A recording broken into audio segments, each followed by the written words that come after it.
Welcome to the Divorce Angel podcast. I'm your host, Tanya Summerton. Attention business owners, senior managers and executives. Your successful separation begins right now. We have the answers to the questions you did not even think to ask.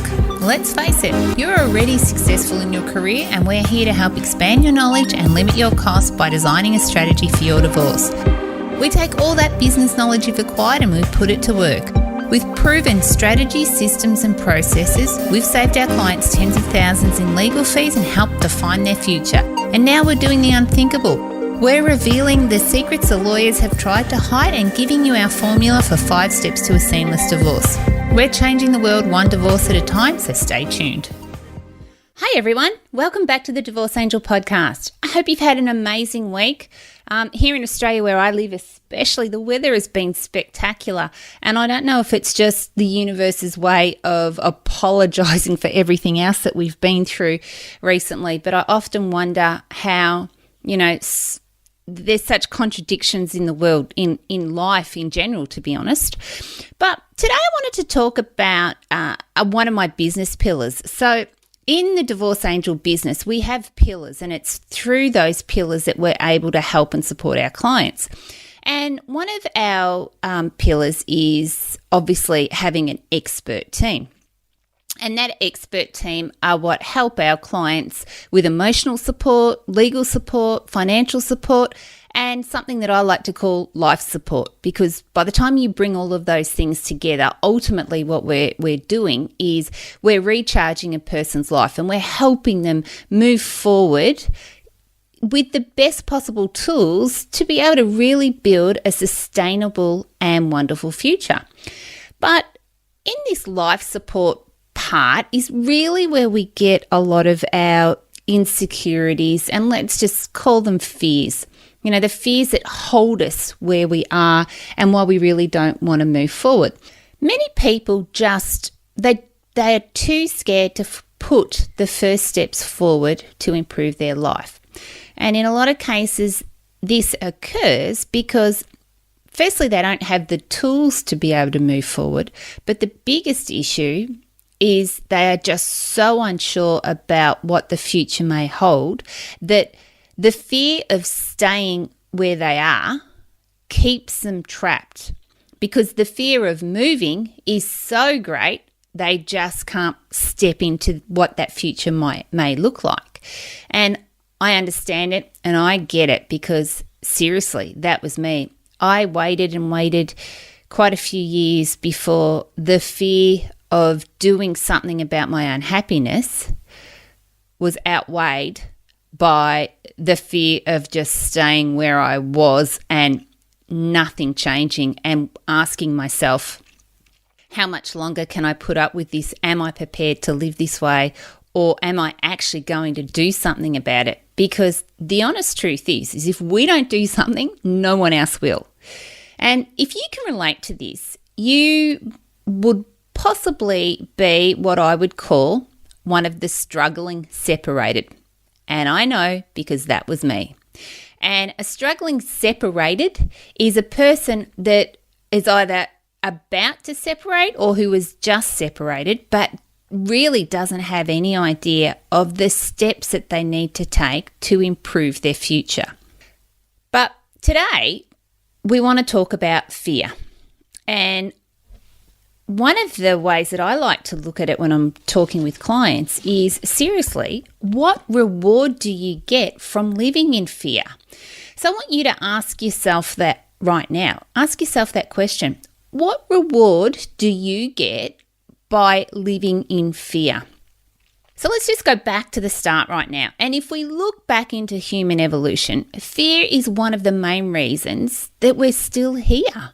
Because let's be honest, if those people, many centuries ago, did not listen to their instincts or prepare themselves for whatever was around the corner, what dangers, what imminent threats were there, they would never survive. The greatest thing about this is the genes of those survivors are the DNA that we carry around today in our body. Like, think about it. That's pretty amazing, isn't it? The DNA that we have comes from those folks that were so whether we call them fearless or whether we call them, could be anything, strategic thinkers, risk mitigators, whatever term we want to put on it today, which they obviously weren't aware of back then, was what kept them safe.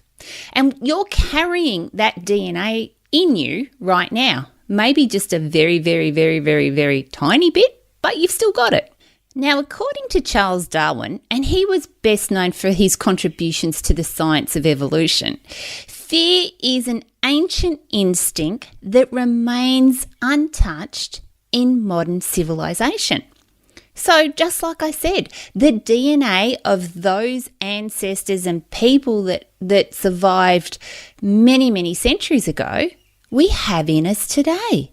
So we have the skills to be fearless. But unfortunately, society has led us down a track that we are so scared of the consequences. And today I just want to talk about how we can possibly address some of those. Fear is what drove mankind to the present day, helping us all prevent all kinds of danger. It's actually overthinking that prevents us today. So it's something that we've just learnt as a society. We overthink and analyse everything. And the question is, what are you most fearful of? Because if you can answer what you're most fearful of and then try and put steps in place to address that, then what happens is all of a sudden you've got an idea of, what you need to do to achieve that. And are you prepared to take that risk versus the benefit? One of the key questions that I ask clients when they start working with me, it's actually probably the very first question, is what do you want to achieve? Because if we don't fully understand what a client wants to achieve, how can we get them that outcome? And it's the same when we live in fear. We're normally in fear because of the unknown.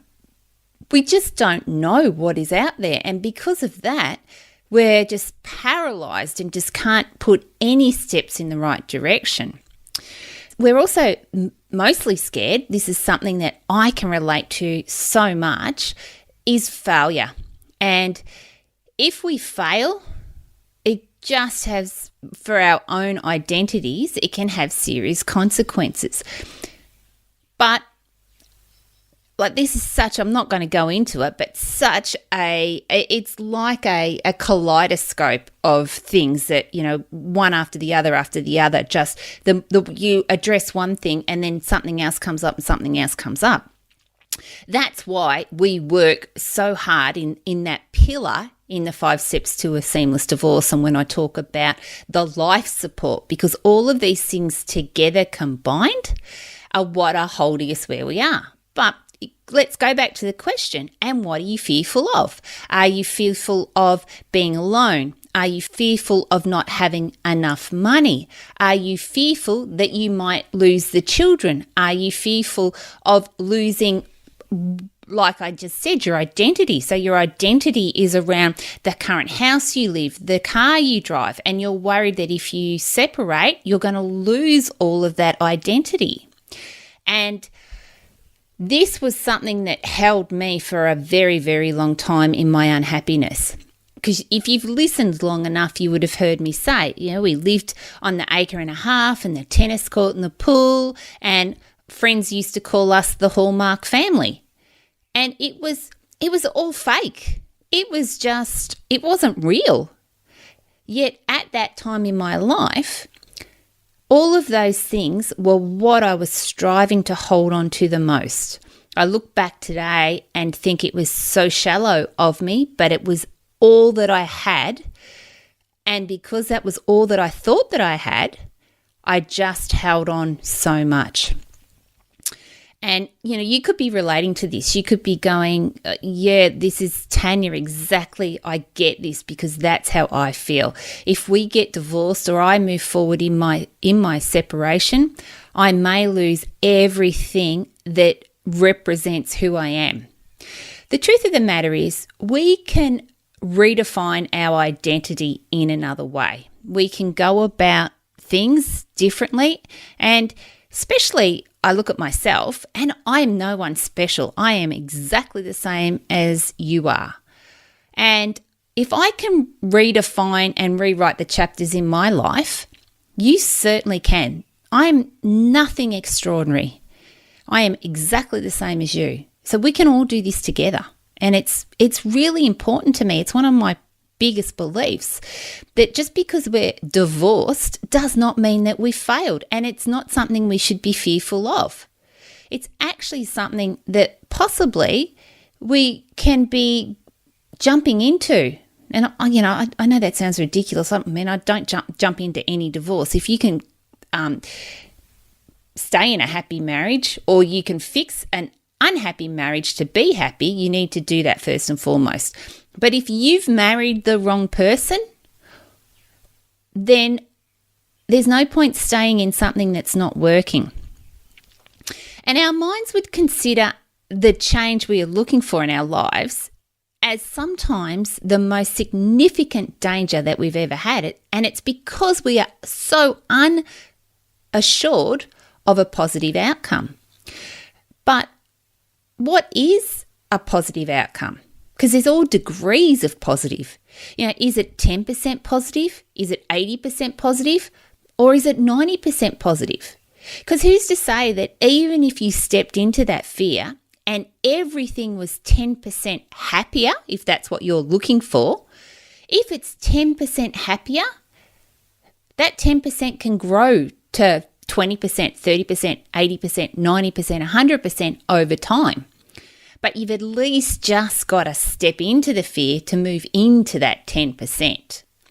And the same thing can be said around money. If your greatest fear is money, I'm not going to have enough money. If you are very, very clever with what you do with your money, there's no reason why you can't surpass what you have right now in your life. And I kid you not, that was the driver that got me to where I am today. Because I remember thinking, at the time, I'm going to show my ex-husband, I am going to surpass the life that he ever thought possible, and he's going to regret the day that, da-da-da-da-da. Now, that was at the time, and that's what got me moving. That was what got me moving into the fear. Oh, do I think like that now? Not one bit, but I had to find some driver or some purpose to get me moving, and that's what I used. And everyone will use something different. Everyone will have a different reason for moving forward, because as we've said before, no two divorces are the same, and your experience that you're going through right now in your separation or your relationship will be completely different to what I went through. So you've got to find yourself what that primary driver is that's going to kick you up the butt and get you moving into the fear. Because on the other side of fear is some amazing, amazing stuff. But you've got to be able to step into the fear. And courage, my word for this year is courage. And I've got this thing on my board in front of me here, and it says that a hero is no braver than an ordinary person, but they are braver 5 minutes longer. So just, take that in. 5 minutes longer. That's all you have to be braver for 5 minutes longer, and it can make the difference in your life and your children's life and whatever your future looks like. So for 5 minutes, surely we can be brave or fearless for 5 minutes. So, the thing is, it's like a tricky situation. If I'm not happy where I am, and I need to improve my life and my happiness, I have to dive headfirst into such uncertainty, which, up until now, you've probably tried to avoid. And you've avoided it because you're just afraid of what the consequences are. So the question is it possible to overcome your fear? And yes, it is. Now, there's 2 ways you can do this. Step 1 is you can stop seeing failure, as we've already discussed, as a dead end. Failure does not need to be negative. And this is the thing, the subconscious mind does not work in negatives, it only works in positives. So even when you're continually telling yourself, I'm failing, I'm fearful, all these things, it sort of goes into a hiatus and nothing happens. But if you can change all of that negative into a positive, even how you talk to yourself can make such a difference in how you address the fear. And it doesn't matter what kind of project you're working on. It doesn't matter, whether it's something at work. It doesn't matter whether you're building a business. It just simply doesn't matter, even if it's a relationship. At some time, every single person fails.